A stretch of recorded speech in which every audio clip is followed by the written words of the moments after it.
Во саботата се одржа централниот настан од манифестацијата Денови на Кочанскиот ориз. Во селото Горни Подлог поврка со гости од земјава и странство, членови на фолклорни друштва од Балканот со македонска народна песна, се упатија кон плодните оризови полиња спремни за жетва. Со благослов и народна песна за жнејувањето први го започнаа Сдруженијето на пензионери од Кочани. По жетвата беше прикажан обичајот на вршидба, а во продолжение следуваа настапи на домашни и странски фолклорни ансамбли и концерт на Ирена Спасовска.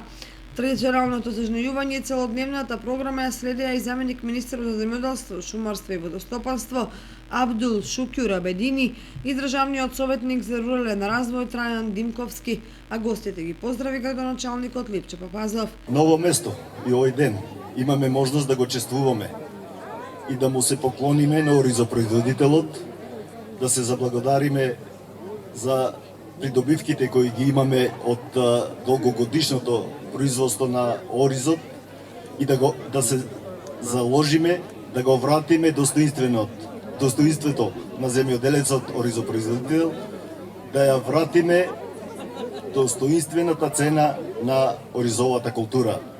Заради тоа што сето тоа има многу огромен и традиционален и историски придонес во развојот стопански и воопшто општествен на градот, на селото и на целиот регион. Очекувам дека овогодишната цена ќе биде пристојна и прифатена од земјоделците и нивниот труд ќе биде вреднуван на крајот, за да можеме во следната година да влеземе уште поквалитетно и поспремни во подготовката на реколтата.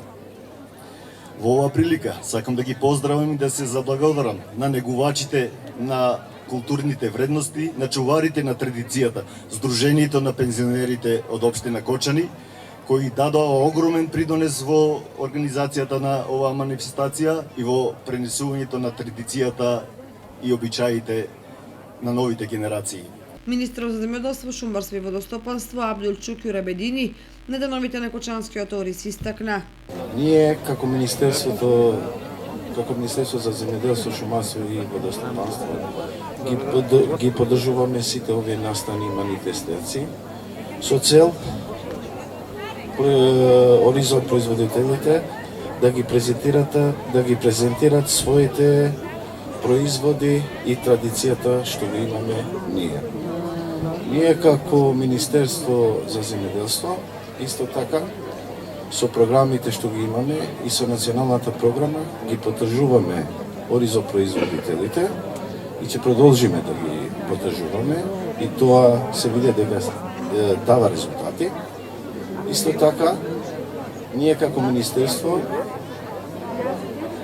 и ова година, и лани, и ова година, значи подпишавме 47 договори за овие настани и манифестации со цел да ги чуваме нашите традиции. Големиот број на гости има можност да уживаат во изложбените традиционални ракотворби и традиционална храна изготвена од страна на домакинките од село Горни Подлог, а во оваа прилика беше избран најуспешниот оризопроизводител. Оваа година наградата ја припадна на Нета Белкова од Грдовци.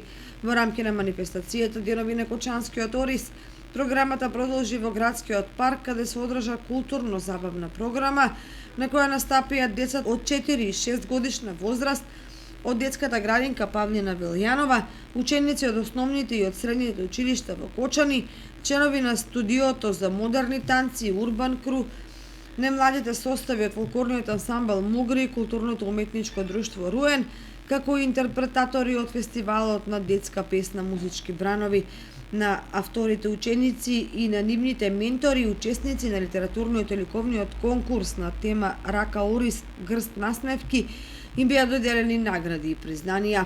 Во склоп на програмата концерт одржа за Рина Прасевда, а на штандовите поставени во градскиот парк беа изложени производи и изработки наменети за презентација и продажба. Со демонстрација на вежби и приказ на активности се представија и од извидничкиот одред Ластовица, како и од општинската организација на Црвен крст Кочани.